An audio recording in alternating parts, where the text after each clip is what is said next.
sabia que na Coreia do Sul as pessoas comemoram o aniversário com sopa de alga e que elas fogem do número 4 porque ele supostamente está ligado à morte? No vídeo de hoje a gente vai falar sobre algumas curiosidades e tradições da Coreia do Sul. 안녕하십니까, 카츠코레입니다. No último vídeo a gente falou um pouquinho sobre o kimchi. Se você ainda não assistiu, vai lá assistir o vídeo. E hoje a gente vai falar um pouco sobre as tradições e costumes da cultura coreana, começando pelo respeito à hierarquia. Na cultura coreana a idade é muito importante, então quanto mais velha uma pessoa for, mais respeito essa pessoa merece. E a gente vê muito isso na forma de tratamento, na forma de falar, assim como eu fiz com vocês no começo do vídeo, e cada pessoa vai ter um tratamento diferente, baseado na sua idade, no seu cargo, ou até mesmo se você for um desconhecido. É tudo uma questão de respeito. Em segundo lugar nessa listinha a gente tem o sistema de idade coreano. Ele mudou recentemente, mas até 2023 os coreanos nasciam com 1 ano de idade. Então, diferente do Brasil, que a gente começa a contar a partir do momento que a criança nasce, na Coreia, a partir do momento que você nasceu, você tem 1 ano de idade. E todo mundo meio que fazia um aniversário coletivo ali em janeiro. 1º de janeiro todo mundo ganhava 1 ano a mais. É tipo, envelhecer sem envelhecer. Em terceiro lugar, a gente tem o Seollal, que é o Ano Novo Lunar, onde as famílias fazem o máximo possível para conseguir se reunir e comemorar esse Ano Novo que vai começar com muita comida, respeito aos mais velhos, pagando ali reverência aos ancestrais e, obviamente, né, estando juntos ali para desejar um ano novo melhor.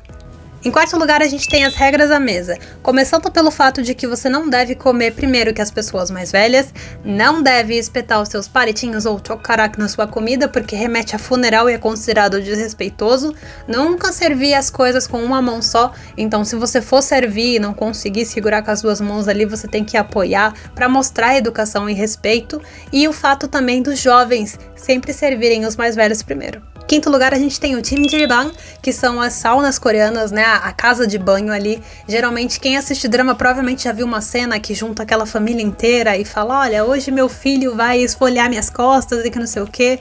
E esse pessoal vai junto pra essa sauna, né, e ela é muito mais além do que uma sauna. Então tem gente que vai pra dormir quando tá sem casa, tem muita comida por lá. É um lugar bem completo e muito além de tomar banho.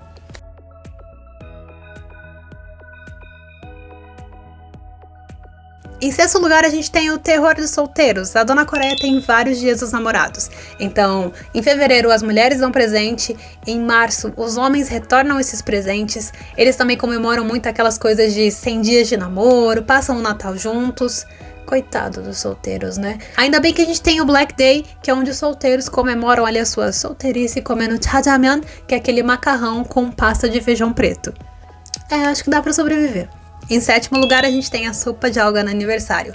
O miyeokguk, que é essa sopa feita de alga, é servida para as mães após o parto ali, né, como uma forma de comemoração, e também é servida para os filhos quando eles fazem aniversário como uma forma de respeito às suas mães.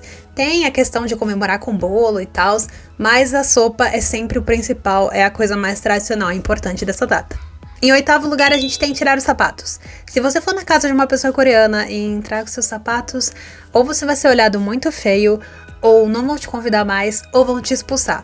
Esse ato é considerado aí uma falta de respeito. Então, geralmente quando os coreanos entram em casa, em restaurante, num templo, eles sempre tiram os sapatos. Em nono lugar, a gente tem a cultura do silêncio e a modéstia.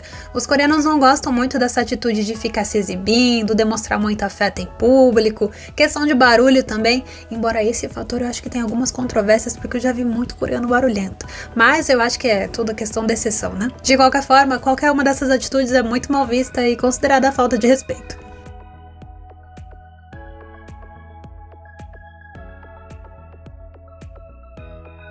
Em 10º lugar, a gente tem a educação. E na Coreia do Sul, a educação não é muito brincadeira. Eles levam muito a sério. E provavelmente você já ouviu falar do vestibular coreano, que é considerado assim uma das provas mais difíceis. E geralmente no dia da prova, nem avião pode passar para atrapalhar o desempenho dos estudantes.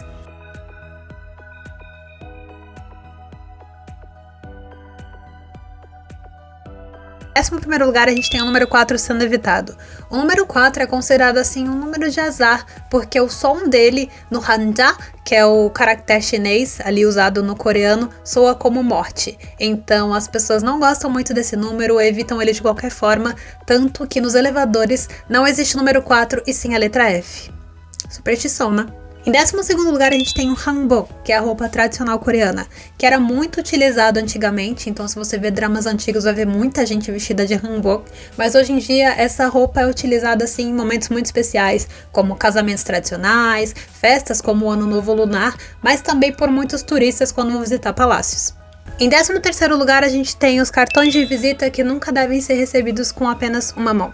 No mundo corporativo coreano, você sempre tem que receber os cartões de visita com as duas mãos e sempre dar uma olhadinha por pelo menos 30 segundos. Nunca pegar o cartão e só colocar dentro do bolso. Em 14º lugar, a gente tem os títulos e as formas de tratamento. Na Coreia do Sul, as pessoas não se chamam pelo nome, né? Isso acontece muito entre amigos, que são pessoas que têm a mesma idade, mas no geral as pessoas se tratam com níveis de respeito diferente. Então, sonsenim é ali o nível mais alto, né? Que também são chamados os professores, mas a gente também pode usar para um desconhecido, para mostrar respeito. No trabalho, a gente tem os sajanim, que é tipo o chefe, né? O patrão ali. E no geral, as pessoas não se chamam por nome também, então a gente tem oppa para irmão mais velho, oni para irmã mais velha e entre outros para as outras classificações. 15º, a gente tem o Chuseok, que é a ação de graças coreana, onde novamente as famílias se reúnem, só que nessa ocasião é um feriado muito grande, então a maioria das coisas não funciona na Coreia, só a loja de conveniência e aqueles bancos 24 horas, e as pessoas vestem hanbok, fazem comidas tradicionais da ação de graças ali, e você vê muitas pessoas indo viajar para encontrar suas famílias, então aqueles filhos que moram longe dos pais, com certeza irão passar o Chuseok na casa dos pais. Em 16º, a gente tem o casamento tradicional. Apesar do casamento ocidental tá bem alta na Coreia, né? Vestido de noiva, aquelas cerimônias em salões de hotéis e tudo mais, as pessoas ainda prezam muito por manter as tradições com o casamento tradicional. Então, as pessoas vestem hanbok, que é a roupa tradicional, tem todo um ritual para manter essa tradição. É uma cerimônia bem bonita. No 17º, a gente tem o Natal. O Natal, diferente do Brasil, as famílias não se juntam no Natal. O Natal é uma coisa mais para namorados. De novo, né, Coreia? E as pessoas se juntam, compram um bolo, fazem um jantar. É uma coisa muito romântica. Isso sempre me faz pensar, coitado dos solteiros. Nessa 18ª, a gente tem a religião. A Coreia tem uma diversidade de religiões, mas a sua grande maioria eles são de cristãos e budistas. A gente vê muito templo, né? Assiste muito aquela coisa nos dramas de xamãs e afins. E tem uma diversidade muito grande, tendo bastante cristãos em Seul. 19º, a gente tem o MBTI.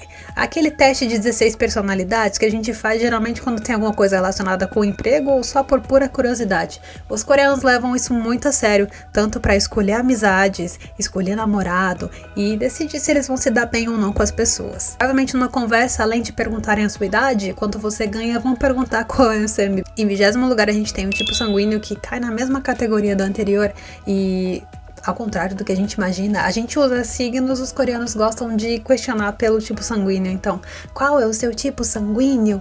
E aí, baseado no tipo sanguíneo, vai ter uma personalidade ali para descobrir. De uma forma bem resumidona, a gente tem que o A é um tipo mais reservado, o B é extrovertido, o AB é imprevisível e o O é confiante. Será que funciona?